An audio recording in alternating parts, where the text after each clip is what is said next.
What's going on, guys? Dave here at the Reef Aquarium shop in Indianapolis, Indiana, and today the micro pond has hit a bit of a tragedy.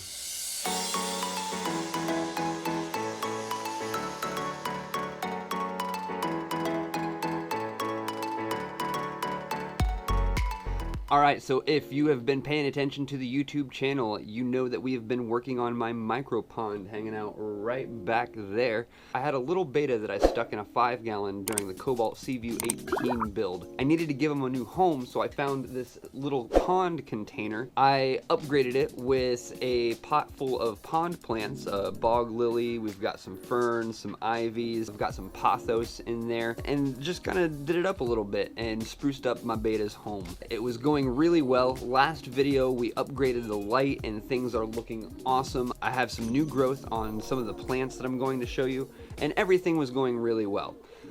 So I came back to my office after being off for the weekend, and every morning I come up to the micro pond and the beta comes up and greets me and I feed him and it's great. I come in and he is not there.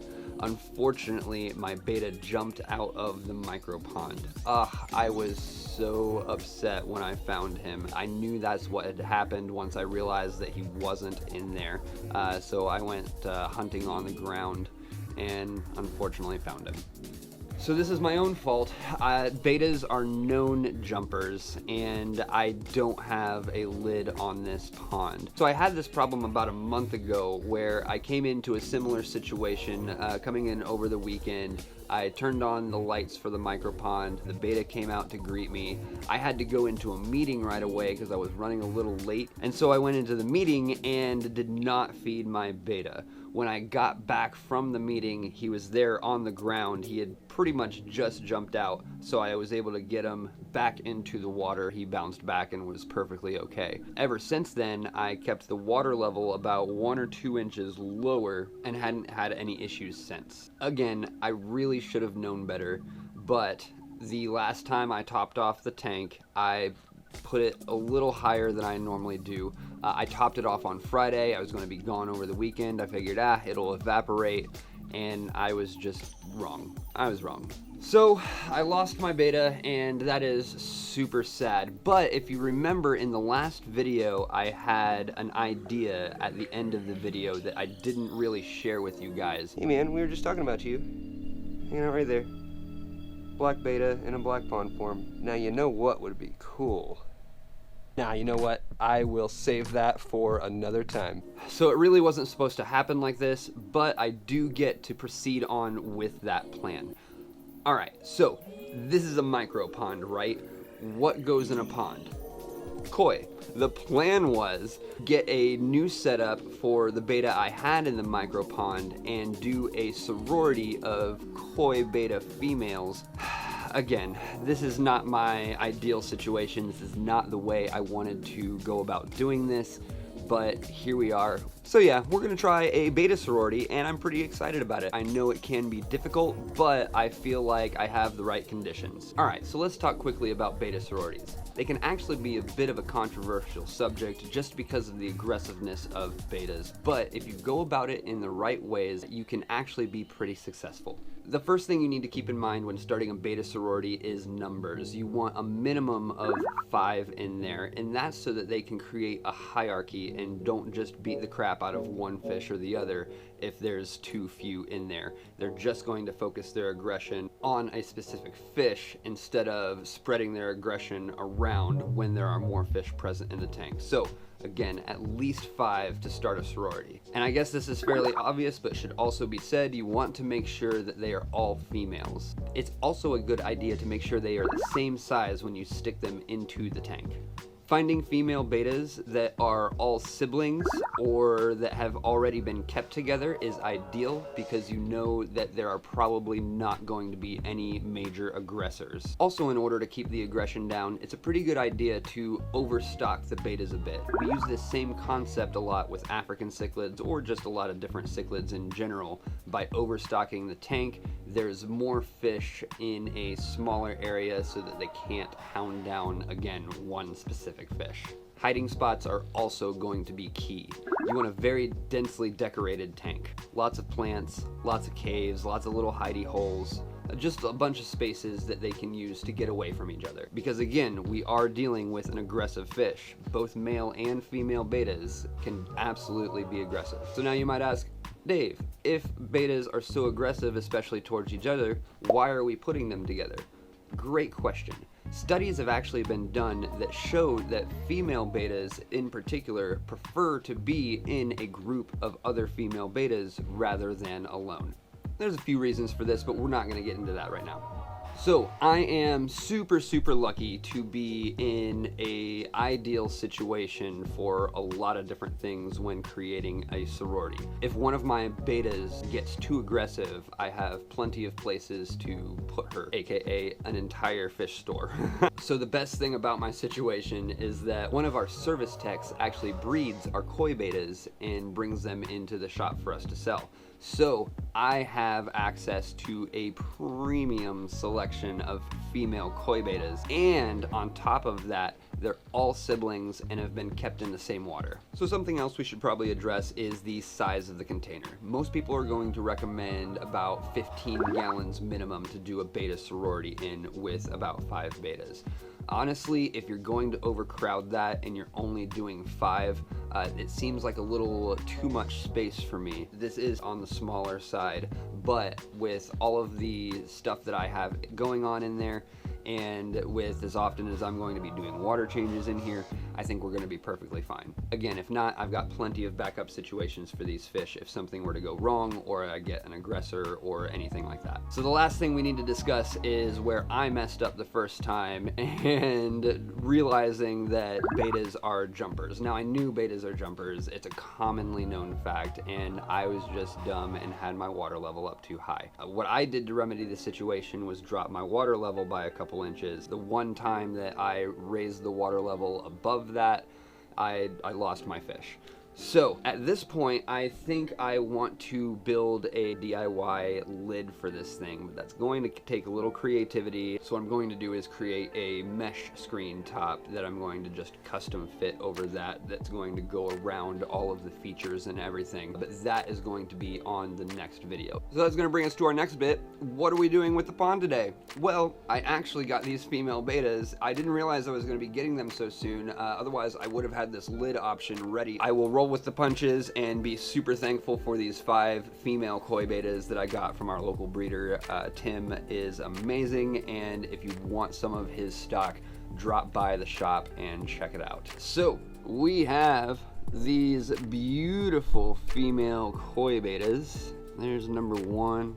This one's got like 4 different colorations: white, black, orange, blue, there's yellow. This one is super pretty, and I made sure to ask Tim to bring me the ones that were specifically good looking from the top. We are going to be putting these into a pond setting, so fish that look great from the top down are going to be ideal. All right, this is number 2. If I can get her to come up front for you. Fish never cooperate, never want to stay still. Third one, ooh, this is one of my favorites with all these spots. Ah, she's beautiful. Do I need to come up with names for all of these? Oh man, I don't know if I would ever get them straight. Maybe I need to come up with a collective name for the group. If you got any ideas, let me know in the comments. Next, we've got number 4, looking good. I wish she would turn around so you can see the other side. Nope, okay. Well, and then female koi betta number 5. All right, so those are my lovely ladies. They are going into the micro pond. Let's go ahead and get started. And before we pop these bettas in here, I do want to show you some of the new growth I have on these plants. The bog lily is looking really good, and if you look in the center and on the sides here, we actually have right here some new growth, and dead center we can see some new growth coming up out of that. The ivy is taking off, and of course this pothos is doing awesome. The new growth is going to be popping out here and spilling over the edge, and I have plenty of new growth. But it is time to get these bettas into the pond. All right, betta number 1. And what I'm going to do right now is I'm just going to float these containers to get the temperature the same. I should actually probably get some of this water out, otherwise it's going to be too much hanging out in here.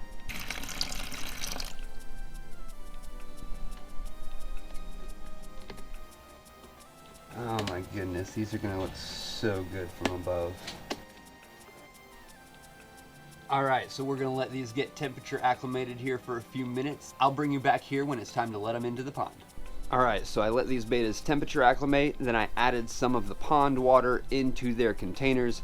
They've been sitting a little while longer, and it's now time to let them into the pond. So these came from, again, the local breeder, Tim. He says that these are all siblings and have been housed in the same water, if not just housed specifically together already. So we shouldn't have any issues. Again, if I do end up with an aggressor, I'll actually just be able to trade it out through him. So again, I have an ideal situation. Make sure if you plan on setting up a beta sorority that you also have some sort of backup plan if it ends up going wrong and you have one of the fish just being super aggressive towards the others. All right, let's get these in. Number one.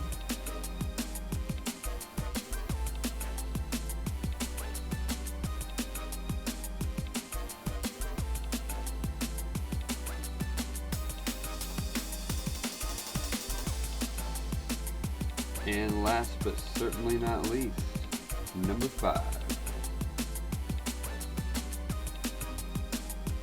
Alright, so in addition to these beautiful female bettas, Tim has also sent me a few different plant species, and I picked up a few more on my own. We've got some dwarf water lettuce, some standard duckweed. We're going to watch this stuff go nuts, I bet. I also picked up some Azolla, pretty neat floating plant, nice pattern to the leaves. Also got a few stem plants in here, that'll probably go nuts in here. I'm going to stick that in the back. He sent me a couple sprigs of that. This is also going to help keep it nice and dense, full of plants, keep my females from going after each other. And then finally, what is a pond without a lily? Now obviously this isn't one of your pond lilies, this is just a dwarf lily. It fits. You gotta have a lily in a pond, right? Alright, the ladies are in. Let me fix my plants real quick because they got all messed up. I'm gonna readjust and we're gonna go look for these ladies.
You can already see them kind of flaring up at each other, trying to establish that hierarchy, and they're going to be a little aggressive towards each other for the next few days until they figure that out, which is fine. I'll keep monitoring them. Alright, that's going to do it for this one, everyone. It's real exciting to be able to turn this into a micro koi pond, even though the circumstances that made that happen were not ideal. I am still very excited for this project and to keep working on this. I think the next upgrade I do want to work on is trying to figure out this waterfall, so stay tuned for that at some point in the future. If you've been liking the micro pond series, make sure to give this video a like. Also, if you haven't already, subscribe to the channel and hit that bell notification. That's going to let you know every time that we post new content and every time we go live. We'll see you in the next one. Later.